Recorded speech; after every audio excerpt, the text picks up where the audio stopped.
আসসালামু আলাইকুম। এটিএন বাংলা সংবাদে সবাইকে স্বাগত জানাচ্ছি সীমা খান। শুরুতেই বিআরবি কেবলস সংবাদ শিরোনাম। জ্বালানি সংকট মোকাবেলায় উন্নয়ন সহযোগীদের কাছে $2 বিলিয়ন অর্থ সহায়তা চাইলেন প্রধানমন্ত্রী। এশিয়া জিরো এমিশন কমিউনিটি সম্মেলনে ভার্চুয়ালি যোগদান। দেশে জ্বালানি তেলের মজুদ আছে আগামী মাস পর্যন্ত, জ্বালানি বিভাগের মুখপাত্র। যুদ্ধ দীর্ঘায়িত হলে বাড়তে পারে দাম, আভাস তথ্য উপদেষ্টার। মধ্যপ্রাচ্যের বাইরেও বিকল্প শ্রমবাজারের সন্ধানে সরকার, সংসদে প্রধানমন্ত্রী। 1 জুলাই থেকে 5 বছর মেয়াদী প্রাথমিক শিক্ষা উন্নয়ন কার্যক্রম শুরুর ঘোষণা। কৃষককে ঋণ দিতে কৃষক কার্ডকে জামানত হিসেবে বিবেচনা করার সুপারিশ বিশেষজ্ঞদের। কৃষি খাতে আধুনিকায়নের তাগিদ।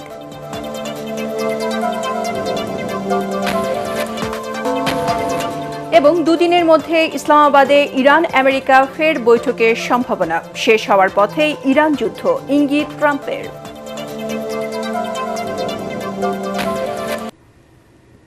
শুনছিলেন বিআরবি কেবল সংবাদ শিরোনাম, এবারে জানাবো বিস্তারিত।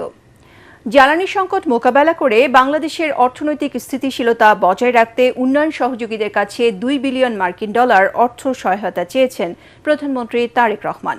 এশিয়ার জিরো এমিশন কমিউনিটি এজেক প্লাস সম্মেলনে ভার্চুয়ালি দেয়া বক্তব্যে তিনি এ আহ্বান জানান। জাতীয় সংসদ সচিবালয় থেকে অনলাইন সম্মেলনে প্রধানমন্ত্রী তারেক রহমান এশিয়া প্যাসিফিক অঞ্চলের দেশগুলোর অর্থনৈতিক ও রাজনৈতিক স্থিতিশীলতা অগ্রগতির ক্ষেত্রে পারস্পরিক সহায়তার উপর গুরুত্ব তুলে ধরেন। এ সময় পররাষ্ট্রমন্ত্রী ডক্টর খলিলুর রহমান, প্রধানমন্ত্রীর পররাষ্ট্র উপদেষ্টা হুমায়ুন কবির উপস্থিত ছিলেন। জাপানের প্রধানমন্ত্রী সানায়ে তাকাইচি সহ বিভিন্ন দেশের রাষ্ট্র ও সরকার প্রধানরা অনুষ্ঠানে বক্তব্য রাখেন। Bharat, Philippines, Malaysia, Singapore, Vietnam, Australia, Indonesia সহ বিভিন্ন দেশ ও সংস্থার প্রতিনিধি সম্মেলনে অংশ নেন। The energy crisis has already disrupted Bangladesh's economy.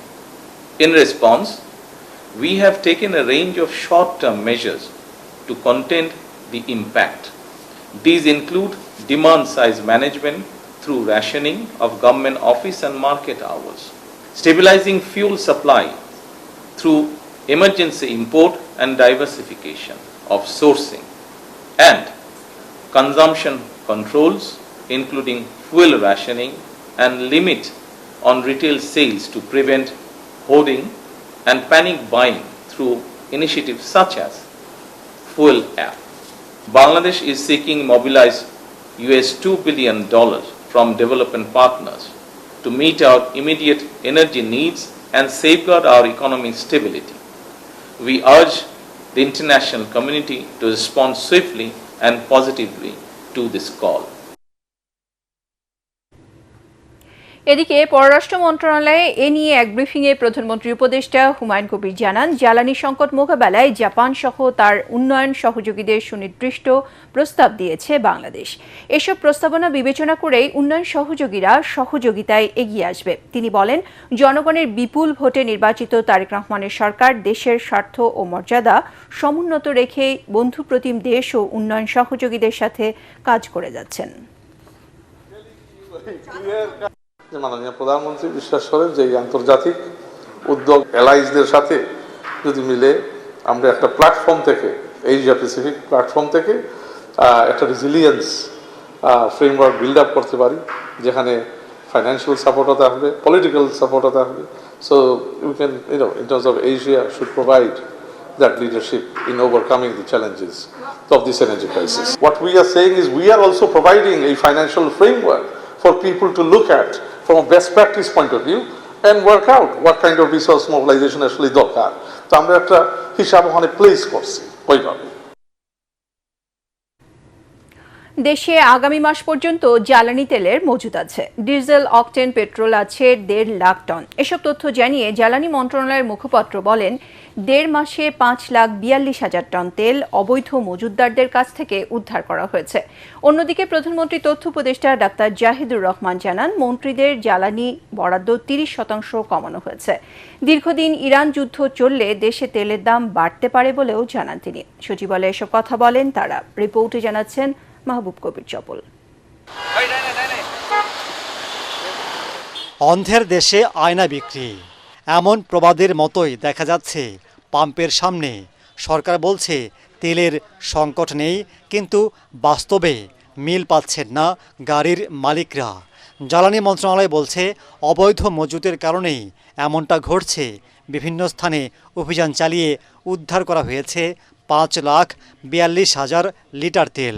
সব মিলে 5,42,236 লিটার অবৈধ মজুতকৃত জ্বালানি তেল উদ্ধার করা হয়েছে। ক্রুড অয়েলের একমাত্র সোর্স যেটা হরমুজ দিয়ে আসে, সৌদি আরব এবং আরব আমিরাত এনে আমাদের রিফাইনারিতে আমরা সেটা পরিশোধন করি। কিন্তু যুদ্ধ 28শে ফেব্রুয়ারি শুরু হওয়ার পরে মার্চ মাসে আমাদের যে শিডিউলটা ছিল সেটা আমরা আনতে পারিনি। রিফাইন্ড অয়েল যখন আমার হাতে আছে, ফলে ইআরএলের বিষয়টা আমার সরবরাহ চ্যানেলে কোনো প্রভাব ফেলবে না। এদিকে 68,000 টন ডিজেল নিয়ে মালয়েশিয়া থেকে 2টি জাহাজ চট্টগ্রাম বন্দরে পৌঁছেছে। বিভিন্ন দেশ থেকে আরও আনার প্রক্রিয়া চলছে। জ্বালানি মন্ত্রণালয় বলছে ডিজেল, অকটেন, পেট্রোল সহ প্রায় 2.5 লাখ টন জ্বালানি তেলের মজুদ আছে। তাহলে ভোগান্তি কেন কমছে না, সে প্রশ্নের উত্তর দেন জ্বালানি মন্ত্রণালয়ের মুখপাত্র। জেলা লেভেলে এই প্রবলেমটা এতটা অ্যাকিউট না, যেটা আপনারা ঢাকা শহরে যে লাইনটা দেখেন। তো ঢাকা শহরে যেটা হয়েছে, আমি শুরু থেকেই বলছি যে আমরা বোধহয় বোঝাতে পারছি না যে প্যানিক বাইংয়ের প্রয়োজন নাই, মজুদের প্রয়োজন নাই। সর্বস্তরের জনগণকে আশ্বস্ত করছি যে আমাদের ইনশাল্লাহ আগামী 2 মাসে কোনো জ্বালানি সংকট নেই। একটা কথা একটু খুব দ্রুত বলে দেই। প্রধানমন্ত্রীর তথ্য উপদেষ্টা জানান, জ্বালানি সাশ্রয়ে বিভিন্ন উদ্যোগ নিয়েছে সরকার। কমানো হয়েছে মন্ত্রীদের জ্বালানি বরাদ্দ। তবে যুদ্ধ বেশি দিন চললে দেশে বাড়ানো হতে পারে তেলের দাম। মন্ত্রিপরিষদ সদস্যদের জন্য যে জ্বালানির বরাদ্দ, সেটা এসেই একবার কমানো ছিল, এখন আরো 30% কমানো হয়েছে। খুব লম্বা সময় ভর্তুকি দিয়ে যাওয়া আসলে কঠিন। আমরা এপ্রিল মাসে দাম বৃদ্ধি করব না, অলরেডি বলেছি। যদি এটা কন্টিনিউ করে, দামের কিছু অ্যাডজাস্টমেন্ট প্রয়োজন হতে পারে। অন্তর্বর্তী সরকারের সময় মব ভায়োলেন্সের তদন্ত করে ব্যবস্থা নেওয়া হবে বলেও জানান তিনি। ইন্টারিমের সময়ে পরিকল্পনা করে বা মবের নামে যা যা ঘটানো হয়েছে, এগুলো আমাদেরকেও খতিয়ে দেখতে হবে। মাহবুব কবির, চপল, ATN বাংলা, ঢাকা। এদিকে সরকারের পক্ষ থেকে দেশে জ্বালানি তেল সরবরাহ স্বাভাবিক বলা হলেও ভিন্ন চিত্র রাজধানীর পাম্পগুলোতে। দিন বা রাত পাম্পগুলোর সামনে দীর্ঘ লাইনে দাঁড়িয়ে তেল নিতে হচ্ছে গ্রাহকদের। এদিকে চাহিদা মতো তেল না পাওয়ায় ক্ষোভ জানান গ্রাহকরা।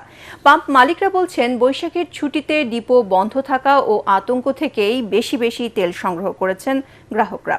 দাবি জানান সচেতনতার। তরিক ইসলামের রিপোর্ট। জ্বালানি সংকটে নাজেহাল অবস্থা সাধারণ মানুষের। দিন কিংবা রাত পাম্পগুলোতে যানবাহনের দীর্ঘ লাইন। কখনো কখনো 8 থেকে 10 ঘন্টা লাইনে থেকে তেল নিতে দেখা যায় গ্রাহকদের। রাত 2টা থেকে সিরিয়ালে ছিলাম, তো 10টা থেকে 10:30 বা 11টা থেকে শুরু করছে ওরা। ফুয়েল পাস দিয়ে 1000 করে দিচ্ছে। মোটামুটি আমরা স্যাটিসফাই। আমরা যারা পাঠাও চালাই তাদের জন্য খুবই কষ্টকর, কারণ রাত 11টায় সিরিয়াল দিয়ে এখন 500 টাকার তেল দেয়, কারণ আমাদের মোবাইল নাই, অ্যাপ নাই, আমরা তেল বেশি পাচ্ছি না। বৈশাখী ছুটিতে ডিপোতে তেল সরবরাহ বন্ধ থাকায় সংকট বেড়েছে বলে অভিযোগ পাম্প মালিকদের। তেলের ব্যবহারে সাধারণ মানুষকে সচেতন হওয়ার পরামর্শ পাম্প মালিক ওনার্স অ্যাসোসিয়েশনের সভাপতির। আগের দিনে রিজার্ভ তেল দিয়ে চালিয়েছিলাম, এই জন্য তেলটা আসলে প্রায় ড্রাইয়ের পর্যায়ে চলে গিয়েছিল। গতকালকে যেহেতু নতুন কোনো গাড়ি আসেনি, এই জন্য আজকে যখন স্টার্ট করবো আমরা ডেলিভারির জন্য, তেলের গাড়ি আসার পরে স্টার্ট করতে হবে। গতকালকে ডিপোগুলো বন্ধ ছিল, এখন আজকে ম্যাক্সিমাম 95% পাম্প বন্ধ। এই পাম্পগুলোতে তেল আসবে, তারপর চালু করবে, এই একটা প্রবলেম। মিডিয়ার মাধ্যমে একটা খবর আসলো ইস্টার্ন রিফাইনারি বন্ধ, এইটার ফলে পাবলিকের মাঝে আরও প্যানিক বেড়ে গেল। এখন এই প্যানিক থামাইতে হবে, আগে এই প্যানিক থামাইতে হবে, জনগণকে সচেতন হইতে হবে।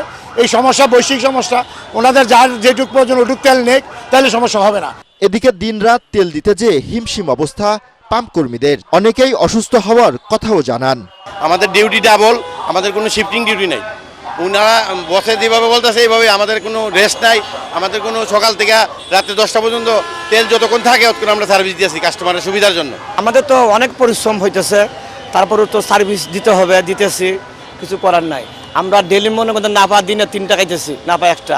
মানুষ তো মনে করছে যে আগামীকাল যুদ্ধে কি হবে, কিন্তু আমরা আমাদের সরবরাহ কোনোভাবেই কমাচ্ছি না, এবং সরবরাহ যা আমরা আজকে সকালেও আমি এমডিদেরকে বলেছি যে গতবারের চেয়ে যাতে কোনো পেট্রোল পাম্পে 1 লিটার তেলও কম না হয়। এদিকে কাঁচামালের অভাবে বন্ধ হয়ে গেছে দেশের একমাত্র তেল শোধনাগার ইস্টার্ন রিফাইনারি, যা নিয়ে সাধারণ মানুষের উৎকণ্ঠা যেন আরও বেড়েছে।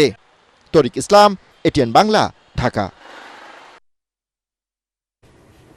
মধ্যপ্রাচ্যের বাইরেও বিকল্প শ্রমবাজার সন্ধানে সরকারের সুনির্দিষ্ট পরিকল্পনা রয়েছে বলে জানিয়েছেন প্রধানমন্ত্রী তারেক রহমান। সংসদ অধিবেশনের প্রশ্নোত্তর পর্বে একথা জানান তিনি। নদী শাসনের পাশাপাশি খাল খনন এবং নির্বাচনী ইশতেহার অনুযায়ী সমুদ্র অর্থনীতি নিয়ে সরকারের পরিকল্পনার কথাও তুলে ধরেন প্রধানমন্ত্রী। জানান 5 বছর মেয়াদী প্রাথমিক শিক্ষা উন্নয়ন কার্যক্রম শুরু হবে 1 জুলাই থেকে। বিস্তারিত জানাচ্ছেন ইয়াসিন রানা। সংসদে নতুন শ্রমবাজার সন্ধান, নদী ও খাল খনন, নদী ভাঙন রোধ, ব্লু ইকোনমি, পর্যটন মহাপরিকল্পনা সহ শ্রমজীবী মানুষের ভাগ্য উন্নয়নে সরকারের নানা পরিকল্পনা ও উদ্যোগের কথা জানান প্রধানমন্ত্রী তারেক রহমান। বর্তমান সরকার খাল খননের মাধ্যমে একদিকে যেমন নদী ভাঙনকে ট্যাকল করতে চাইছে, একদিকে যেমন আমাদের শুষ্ক মৌসুমে পানির যে সমস্যা হয়ে থাকে সেই সমস্যাটার সমাধান আমরা করতে চাইছি খাল খননের মাধ্যমে। আমাদের সেচ সুবিধা দেওয়ার জন্য খাল খনন একটি অত্যন্ত জরুরি প্রকল্প। দেশের সার্বভৌমত্ব রক্ষায় সশস্ত্র বাহিনীর উন্নয়ন ও সক্ষমতা বাড়াতে বিমান বাহিনীতে 4.5 প্রজন্মের আধুনিক যুদ্ধ বিমান সংযোজনের পরিকল্পনার কথা জানান তিনি। বিএনপির নির্বাচনী ইশতেহারে রয়েছে। সংসদ সদস্য হুম্মাম কাদের চৌধুরীর প্রশ্নে প্রধানমন্ত্রী বলেন, প্রাথমিক শিক্ষার উন্নয়নে দীর্ঘমেয়াদী পরিকল্পনা রয়েছে সরকারের। ইতিমধ্যেই 1,30,000 শিক্ষককে ইংরেজি বিষয়ে প্রশিক্ষণ প্রদান করা হয়েছে, যে আগামী 1 জুলাই 2026 হতে 5 বছর মেয়াদী পঞ্চম প্রাথমিক শিক্ষা উন্নয়ন কর্মসূচি সরকার শুরু করতে যাচ্ছে। কক্সবাজার, কুয়াকাটা ও সুন্দরবনের পর্যটন নিয়ে সংসদ সদস্যরা প্রশ্ন করলে পর্যটন ভিত্তিক উন্নয়নের কথা জানান তিনি। সামুদ্রিক সম্পদ, মৎস্য, পর্যটন এবং পরিবেশ সংরক্ষণের মধ্যে সমন্বিত ভারসাম্য প্রতিষ্ঠা এবং সুনীল অর্থনীতি টেকসই ও দীর্ঘমেয়াদী উন্নয়ন নিশ্চিত করার লক্ষ্যে প্রয়োজন হলে 2026-27 অর্থ বছরেই প্রাতিষ্ঠানিক কাঠামো গড়ে তোলার বিষয়টি সক্রিয় বিবেচনাধীন রয়েছে। আমরা যদি এই ব্লু ইকোনমি বলতে যে সকল অর্থনীতি, যে সকল বিষয়গুলো এখানে আছে, সেগুলোকে যদি আস্তে আস্তে অর্থনৈতিক সম্ভাব্যতা বিবেচনা করে আমরা গড়ে তুলতে পারি, তাহলে অবশ্যই বহু মানুষের জীবনযাত্রার মান আমরা পাল্টাতে সক্ষম হব। দেশ ও জনগণের ভাগ্য উন্নয়নে বিএনপি সরকার প্রতিশ্রুতিবদ্ধ বলে জানান প্রধানমন্ত্রী। এই দলের কমিটমেন্ট হচ্ছে এই দেশের মানুষের প্রতি।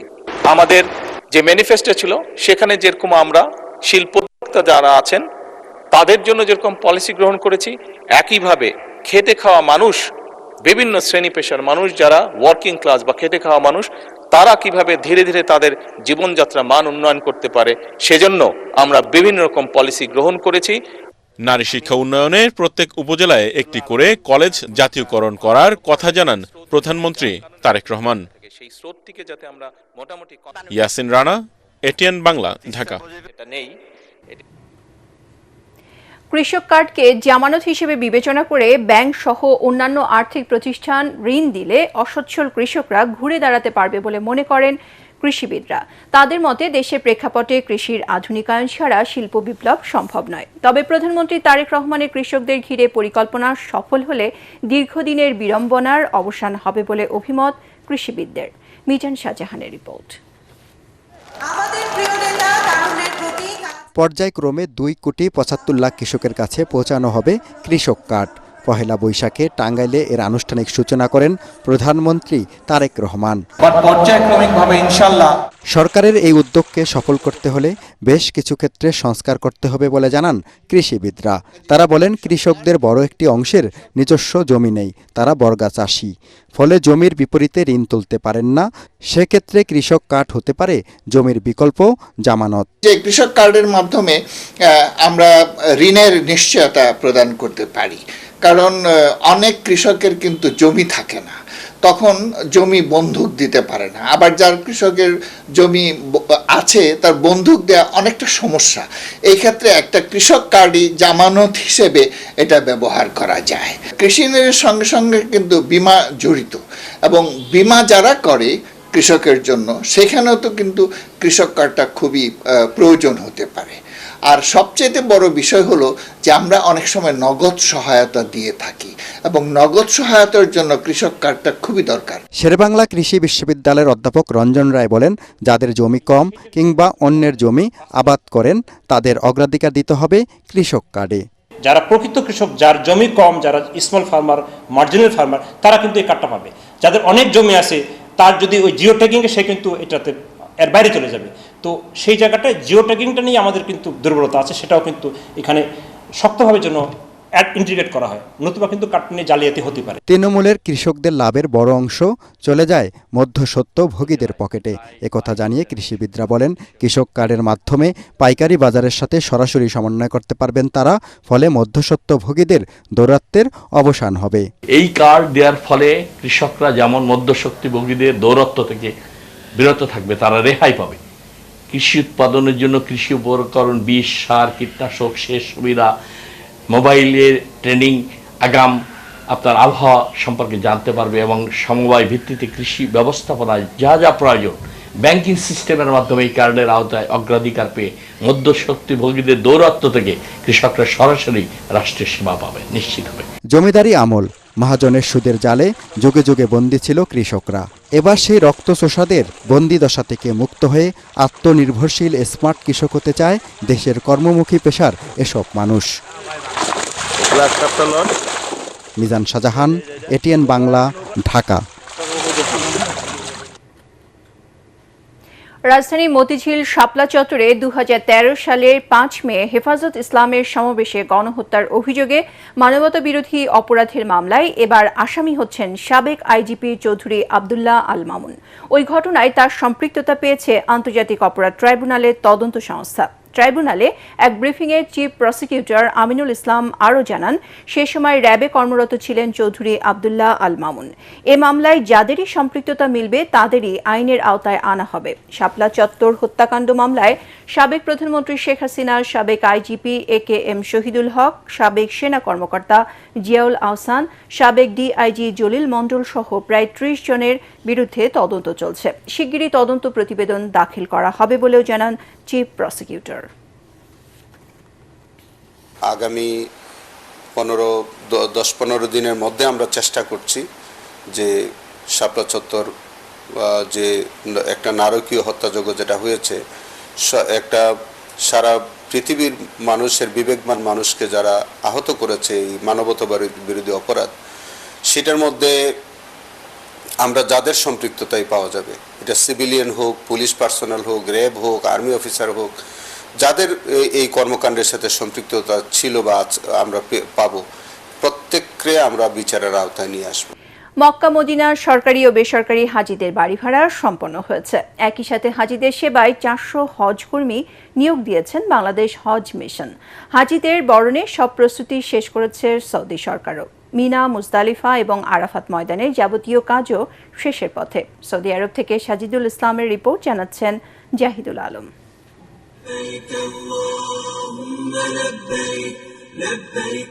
আর মাত্র কয়েকদিন পর থেকে শুরু হচ্ছে 2026 সালের হজ ফ্লাইট। এরই মধ্যে মক্কা মদিনায় হাজিদের বাড়ি ভাড়া সম্পন্ন করেছে সরকারি বেসরকারি সব পক্ষ। মক্কা এবং মদিনায় হাজিদের সেবার জন্য 400 কর্মী নিয়োগ সম্পন্ন করেছে বাংলাদেশ হজ মিশন। বাংলাদেশ সহ বিভিন্ন দেশ থেকে আগত হাজিদের বরণ করে নিতেও প্রস্তুত সৌদি সরকার। সরকারি বেসরকারি সকল হাজিদের সেবাদান নিশ্চিতকল্পে মন্ত্রণালয়ের উদ্যোগে বিভিন্ন ধরনের টিম, যেমন প্রশাসনিক টিম, সহায়তাকারী টিম, কারিগরি টিম, তারা এসে থাকেন। এবারও সেই টিমগুলো আসছে। এছাড়াও স্থানীয়ভাবে আমরা মক্কা, মদিনা এবং জেদ্দায় প্রায় 400 হজকর্মী নিয়োগ করে থাকি। সেই নিয়োগ প্রক্রিয়াটি সম্পন্ন হয়েছে। যারা এখানে আরবি ভাষা জানেন, যারা এখানের ইকামা প্রাপ্ত এবং মক্কা, মদিনা, জেদ্দায় থাকার অনুমোদন প্রাপ্ত, যারা পথঘাট চেনে, এরকম যোগ্যতা বিচার করে আমরা ভালো দেখে হজকর্মী নিয়োগ করার চেষ্টা করেছি। মিনা, মুজদালিফা ও আরাফার ময়দানে তাঁবু বন্টন সহ যাবতীয় কাজ প্রায় শেষ। এখন চলছে পরিষ্কার পরিচ্ছন্নতার কাজ। 70-80% কাজ হয়ে গেছে। এখন শুধু ফিনিশিং এর কাজটা আমাদের চলতেছে। এখানে মিনার মধ্যে এখন বর্তমানে আমি বিআইপি হাজি আপনার 18,000 হাজি বর্তমানে। রমজানের আগ থেকে আমরা মিনায় সেবা দিয়ে যাচ্ছি। আমরা 15-20 জন আমরা বাংলাদেশি কর্মী আছি, একসাথে আমরা কাজ চলা যাচ্ছি। এবছর সৌদি সরকারের অনুমতি ছাড়া প্রবাসীদের মক্কায় প্রবেশ নিষেধ করা হয়েছে। এছাড়া উমরা ভিসায় যারা সৌদি আরব এসেছিলেন তাদের 18 এপ্রিলের মধ্যে নিজ নিজ দেশে ফিরে যাওয়ার জন্য সময় বেঁধে দেয়া হয়েছে। Bureau report, ATN Bangla. এবার ইরান আমেরিকা যুদ্ধ প্রসঙ্গ। ইরান যুদ্ধ শেষ হওয়ার পথে বলে ফক্স নিউজকে জানিয়েছেন মার্কিন প্রেসিডেন্ট ডোনাল্ড ট্রাম্প। এছাড়া নিউ ইয়র্ক পোস্টের সাথে সাক্ষাৎকারে তিনি বলেন, আগামী দুদিনের মধ্যে আবারও ইরান আমেরিকা আলোচনায় অংশ নিতে তেহরানের প্রতিনিধিদের ইসলামাবাদেই থাকা উচিত। এদিকে দ্বিতীয় দফা বৈঠকেও ভাইস প্রেসিডেন্ট জে.ডি. ভ্যান্স আমেরিকার পক্ষে নেতৃত্ব দিতে পারেন বলে জানিয়েছে সিএনএন। ওদিকে যুদ্ধবিরতির লক্ষ্যে ওয়াশিংটন ডিসিতে 4 দশকেরও বেশি সময় পর লেবানন ইসরায়েল সরাসরি কথা বলেছে, যেখানে উভয় পক্ষ আরও বৈঠক করার বিষয়ে একমত হয়েছে। আরও জানাচ্ছেন আদিব মোহাম্মদ। আগামী 21 এপ্রিল ইরান আমেরিকা 2 সপ্তাহের যুদ্ধবিরতি শেষ হতে যাচ্ছে। এর মাঝেই হরমুজ প্রণালীর নিয়ন্ত্রণ নিয়ে 2 চিরবৈরী প্রতিপক্ষ নিজ নিজ কৌশল অবলম্বন করে অপর পক্ষকে কোণঠাসা করতে চাইছে। ইউএস স্যান্টকমের কমান্ডার অ্যাডমিরাল ব্র্যাড কুপার দাবি করেছেন, ইরানের বন্দরগুলোতে অবরোধ চালিয়ে দেশটির পণ্য আমদানি রপ্তানির পথ একেবারে বন্ধ করে দিয়েছে তারা। নৌপথেই ইরানের প্রায় 90% বাণিজ্যিক কার্যক্রম চলে। স্যান্টকমের দাবি সত্য হলে যুদ্ধ বিধ্বস্ত দেশটি আরও কোণঠাসা হয়ে পড়বে। তবে এই বিষয়ে পরস্পর বিরোধী বেশ কিছু বক্তব্য পাওয়া যাচ্ছে, যাতে এখনও পরিষ্কার নয় হরমুজ প্রণালীতে আইআরজিসির নিয়ন্ত্রণ খর্ব হয়েছে কিনা। এদিকে গত শনিবার পাকিস্তানের রাজধানী ইসলামাবাদে তেহরান ওয়াশিংটনের 21 ঘণ্টার ম্যারাথন আলোচনা আলোর মুখ না দেখলেও আবারও উভয় পক্ষ বৈঠকে বসতে যাচ্ছে বলে ইঙ্গিত দিয়েছেন আমেরিকান প্রেসিডেন্ট ডোনাল্ড ট্রাম্প।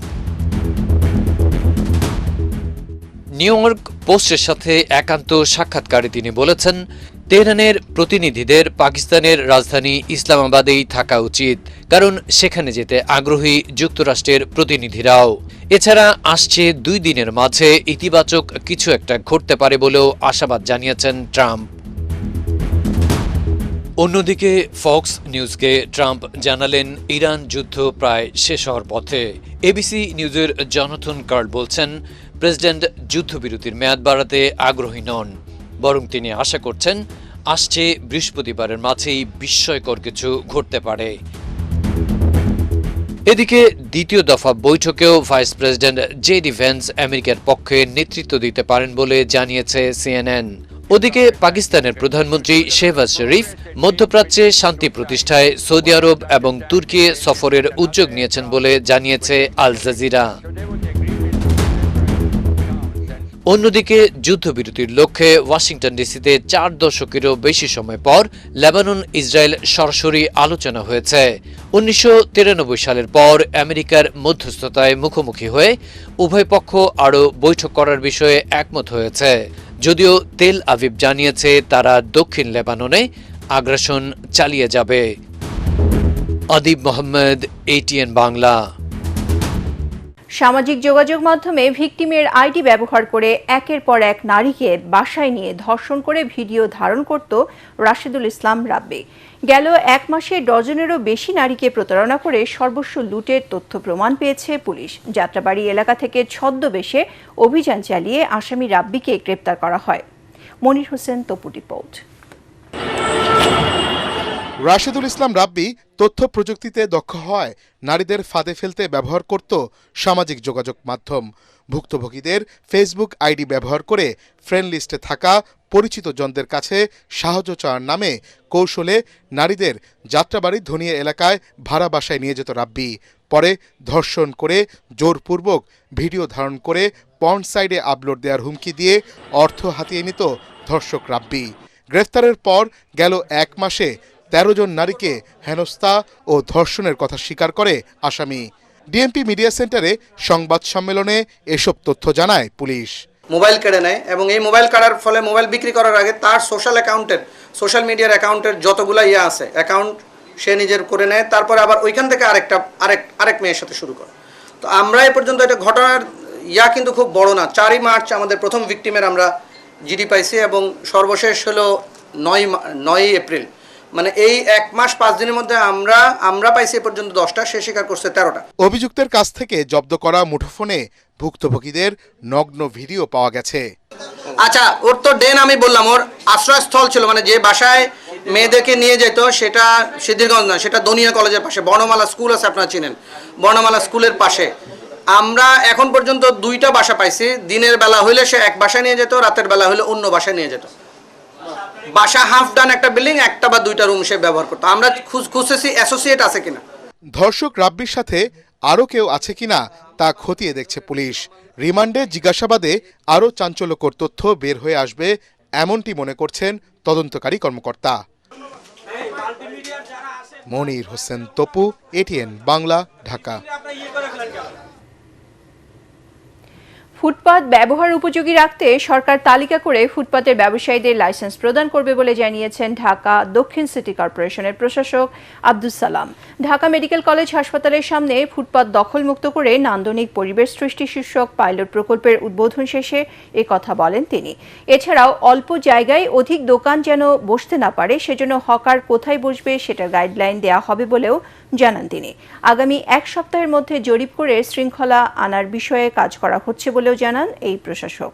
এ সময় নগরীকে পরিচ্ছন্ন রাখতে সবার সহযোগিতা কামনা করেন আব্দুস সালাম।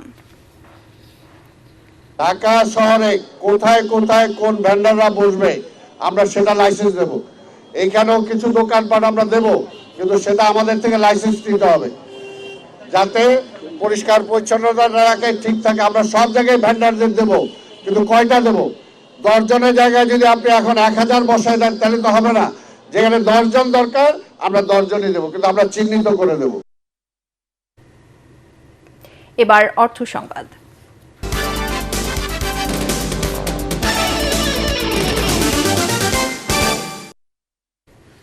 দুই দশক পূর্ণ করল তারুণ্যের জনপ্রিয় ব্র্যান্ড মোজো। 14 এপ্রিল রাজধানী আকিজ হাউস সহ সারা দেশে বর্ণাঢ্য আয়োজনের মধ্য দিয়ে উদযাপন করা হয় দেশের 1 নম্বর বেভারেজ ব্র্যান্ড মোজোর 20তম জন্মদিন।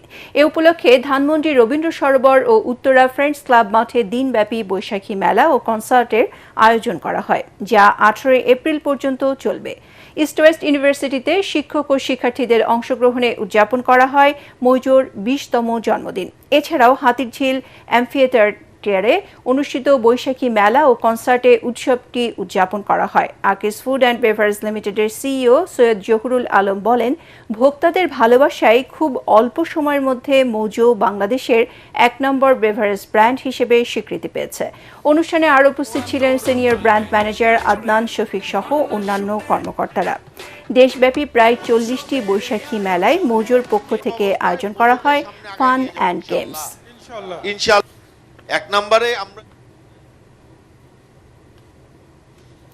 2026-27 অর্থ বছরে বিড়ির উপর শুল্ক বৃদ্ধি না করার শ্রমিকদের কর্মদিবস বৃদ্ধি সহ 5 দফা দাবি তুলে ধরেছে বাংলাদেশ বিড়ি শ্রমিক ফেডারেশন।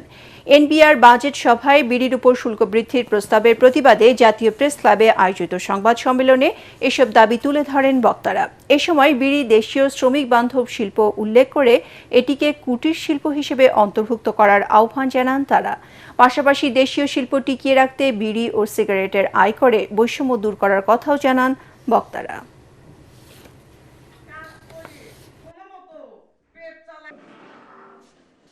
বিড়ি শিল্পকে বাঁচাতে এবং শ্রমিকদের কর্মরক্ষার্থে আগামী 2026-27 অর্থ বছর বাজেটে বিড়ি শিল্পের উপর শুল্ক বৃদ্ধি না করার অনুরোধ করছি।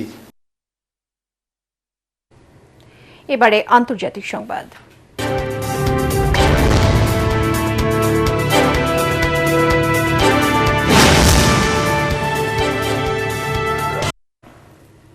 মধ্যপ্রাচ্য যুদ্ধের কারণে মন্দার মুখে পড়তে পারে বিশ্ব অর্থনীতি বলে হুঁশিয়ারি উচ্চারণ করেছে আন্তর্জাতিক মুদ্রা তহবিল।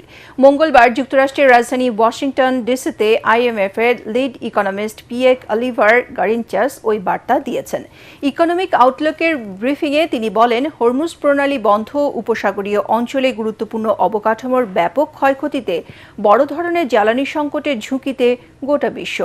গত জানুয়ারিতে বৈশ্বিক প্রবৃদ্ধির যে পূর্বাভাস দেয়া হয়েছিল তা থেকে 0.2% কমে বর্তমানে প্রবৃদ্ধি 3.1% দাঁড়াতে পারে বলে জানিয়েছে পিএক। এছাড়া বিশ্বজুড়ে মূল্যস্ফীতি বৃদ্ধি পেয়ে 4.4% পৌঁছতে পারে বলেও সতর্কবার্তা দিয়েছে IMF। We're looking to lift up our global growth forecast.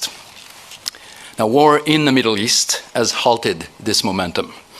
The closing of the Strait of Hormuz and serious damage to critical energy facilities in the Middle East raise the prospect of a major energy crisis should a durable solution not be found soon. Chittagong Shah Amanat আন্তর্জাতিক বিমানবন্দরে বিপুল পরিমাণ অবৈধ cigarette ও smartphone জব্দ করেছে customs. গোপন সংবাদের ভিত্তিতে Abu Dhabi থেকে আসা বিমান বাংলাদেশ এয়ারলাইন্সের 2 যাত্রীর ব্যাগেজ তল্লাশি করে কাস্টমস। এ সময় 2 যাত্রীর ব্যাগেজে 630 কার্টুন মন্ট সিগারেট ও 5টি স্মার্টফোন পাওয়া যায়। পরে অভিযুক্ত যাত্রীদের মৌখিকভাবে সতর্ক করে জব্দ মালামাল চট্টগ্রাম কাস্টমস হাউসের হেফাজতে দেওয়া হয়। রাজশাহীতে রেলওয়ে সিন্ডিকেটের হাতে জিম্মি যাত্রীরা। স্টেশন কাউন্টার কিংবা অনলাইন কোথাও মিলছে না ট্রেনের টিকিট, তবে বাড়তি টাকা গুনলেই দেখা মেলে পর্যাপ্ত টিকিটের। যাত্রীরা বলছেন, রেলওয়ে কর্মকর্তা কর্মচারীদের যোগসাজশে টিকিটের এমন কারসাজি করছে একটি চক্র। রাজশাহী থেকে সুজাউদ্দিন ছোটনের রিপোর্ট, জানাচ্ছেন জাহিদুল আলম। রাজশাহী রেল স্টেশনের ট্রেনের টিকিট যেন সোনার হরিণ, না আছে স্টেশনের কাউন্টারে, না পাওয়া যাচ্ছে অনলাইনে। অথচ দ্বিগুণ তিনগুণ, কখনো বা এর চেয়ে বেশি টাকা দিলেই অঢেল টিকিট মিলছে। যাত্রীরা বলছেন, রেল কর্মকর্তা কর্মচারীদের সম্পৃক্ততা ছাড়া এমন কাণ্ড অসম্ভব। সহজ অ্যাপসের মাধ্যমে যে টিকিট লেনদেন হয়, এর ফলে দেখা যায় কি অধিকাংশ সময় যাদের প্রয়োজন তারাই হয়তো টিকিট পায় না। টিকিট যখন হয়তো অন্যভাবে বলে যে আমাদেরকে নিতে হবে, তখন টাকা বেশি লাগবে, অমুক তমুক এই সেই মেলা রকমের কাহিনী গাই। রেল জানে সেটাকে কালোবাজারের হাত থেকে রক্ষা করা হোক, এটা আমাদের জনসাধারণ হিসেবে আমি দাবি রাখছি। অভিযোগ রয়েছে, রেল স্টেশনে স্থাপিত টিকিট বিক্রির ভেন্ডিং মেশিন দুটি অকেজো করে রাখা হয়েছে টিকিট সিন্ডিকেটের কারসাজিতে। এছাড়া রেলওয়ের টিকিট বিক্রির ব্যবস্থাপনায় থাকা বেসরকারি কোম্পানি নিয়েও রয়েছে অসন্তোষ। যে এই অ্যাপসের মাধ্যমে যে ইটা চালু হয়েছে, এই মেশিনটাতে কিন্তু চালুর পরপরই এখন পর্যন্ত টিকিট বিক্রয় হচ্ছে না। এই কারণে আমি মনে করি যে রেলের নিজস্ব একটি অ্যাপস চালু করে টিকিট ব্যবস্থা রেলের নিজ দায়িত্বে নিয়ে এসে যাত্রীদের ভোগান্তি কমানো উচিত। টিকিট সিন্ডিকেটের বিষয়টি স্বীকার করে পশ্চিমাঞ্চল রেলওয়ে মহাব্যবস্থাপক এ বিষয়ে জিরো টলারেন্স নীতির কথা জানান। যখনই আমরা কোনো কালোবাজারের ঘটনা শুনি, সাথে সাথে আমরা আরএনবিকে বলে দিই, এবং আরএনবির একটা রুটিন দায়িত্ব, আরএনবি প্রতিনিয়ত এটা করে। তো কালোবাজারি রোধে আমরা দৃঢ় প্রতিজ্ঞ। ট্রেনের টিকিট কালোবাজারি সহ লোকাল এবং আন্তনগর ট্রেনে টিকিটবিহীন যাত্রা বন্ধে কঠোর পদক্ষেপ নেওয়ার আহ্বান সাধারণ যাত্রীদের। Bureau report, ATN Bangla. এবার খেলার খবর।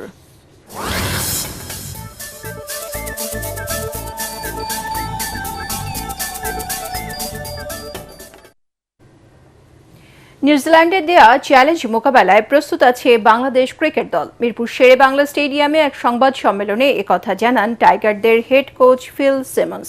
আর বাংলাদেশের পেস বোলিংয়ের প্রশংসা করে কিউই কোচ রব ওয়াল্টার নিজেদের প্ল্যান কাজে লাগাতে চান। পরাগারমানের রিপোর্ট।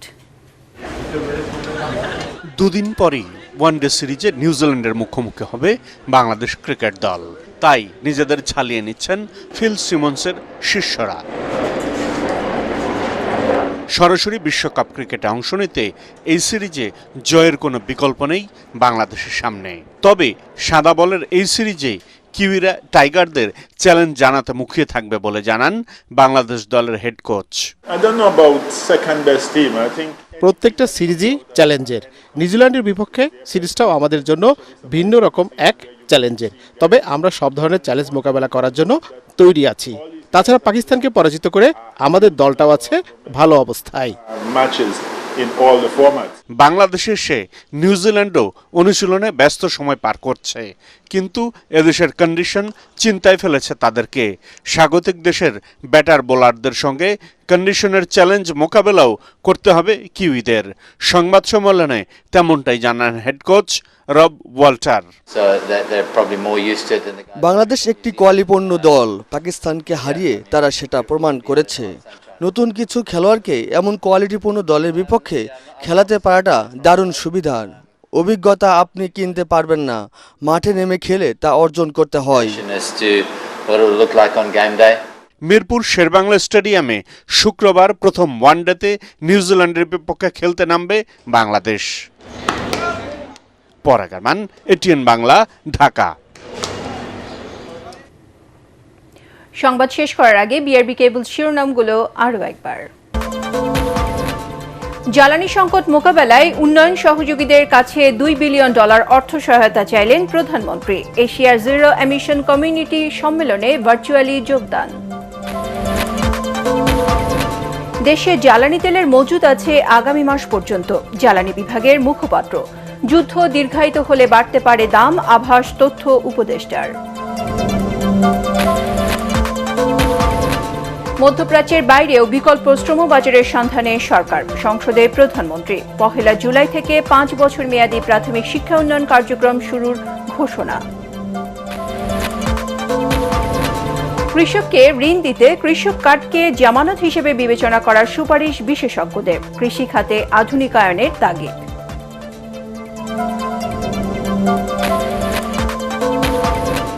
এবং দুদিনের মধ্যে ইসলামাবাদে ইরান আমেরিকা ফের বৈঠকের সম্ভাবনা। শেষ হওয়ার পথে ইরান যুদ্ধ, ইঙ্গিত ট্রাম্পের।